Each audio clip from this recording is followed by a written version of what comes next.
If Steph Curry is only an average jump shot shooter or an average 3-point shooter, he's going to have to take that ball to the basket a lot more.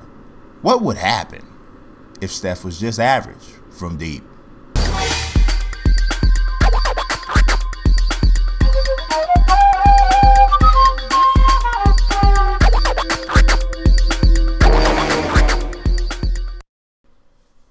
What if Steph Curry was just an average shooter? Some of the suggestions were to say, what if Steph Curry couldn't shoot at all, which I thought was a little over the top. So I said, you know what, we're not going to go extreme. We're just going to say, what if Steph Curry was just an average shooter? So here's what I did. You can go into the NBA 2K16 roster editor or taking a look at the rosters, and you can adjust you can not only adjust the attributes of the players, but you can see what the average rating is for players at that particular position. Most of the 3-point ratings, the average for a point guard was about 79. So what I ended up doing was taking Steph Curry's threes down to the average rating for a player at his position. So we didn't make him a guy who just completely could not shoot the three, but what we did was we made him no longer special from beyond the arc. And so let's take a look at what ended up happening once we did that. The Warriors started off slowly, hovering around the 500 area. They hit their stride in late November and ran off 12 straight wins heading into a New Year's Eve matchup with the Houston Rockets on the road. They were blown out by the Rockets despite 28 points and 7 assists from Steph. So at the end of the year, so not the end of the season, at the end of the calendar year, Curry was only shooting 36% from 3-point range, which was, check this out, 53rd in the league. But he was still 4th in the NBA in scoring at 15 per game. Heading into the All-Star break, the Warriors were 39-13, and they were on a 7-game winning streak. So obviously, they were still a very good team. Now, Curry was an All-Star, but he wasn't starting, so he didn't get the top votes to be an All-Star, but he did make the team. Westbrook and Harden, coincidentally, were the two starting guards in the backcourt. But what was interesting, if you think about the ratings, the overall ratings, Steph Curry was no longer the highest rated player on his team. Klay Thompson became the highest rated player on the team, and Klay won the 3-point shootout. Now, in the All-Star game, the West won the game.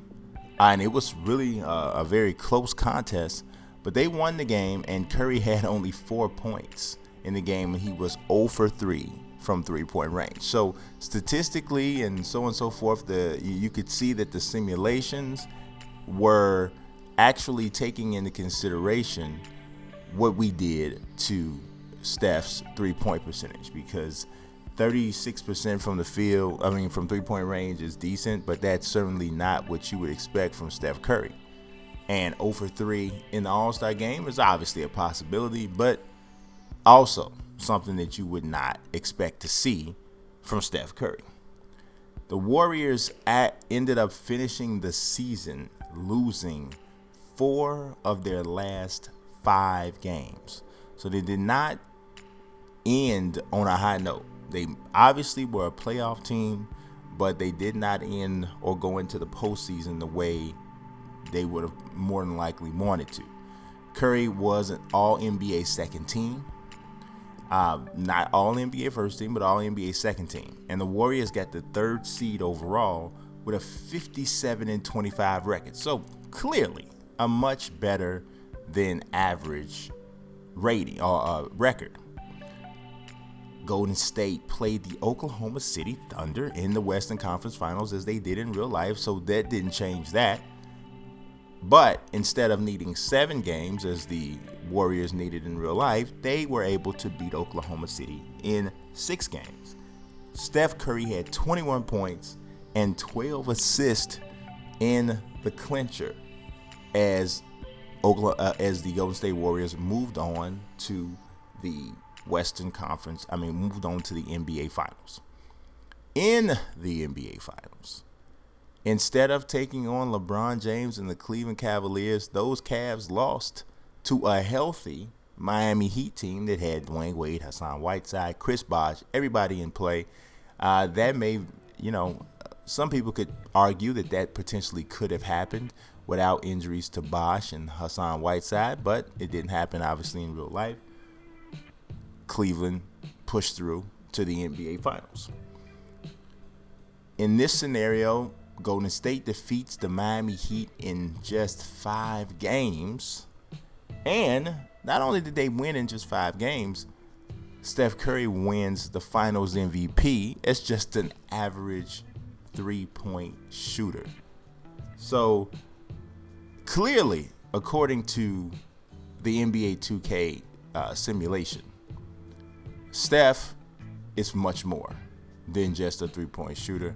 And he obviously, we'll talk about my conclusion or my take on the whole thing once we, break down everything that happened in the actual simulation.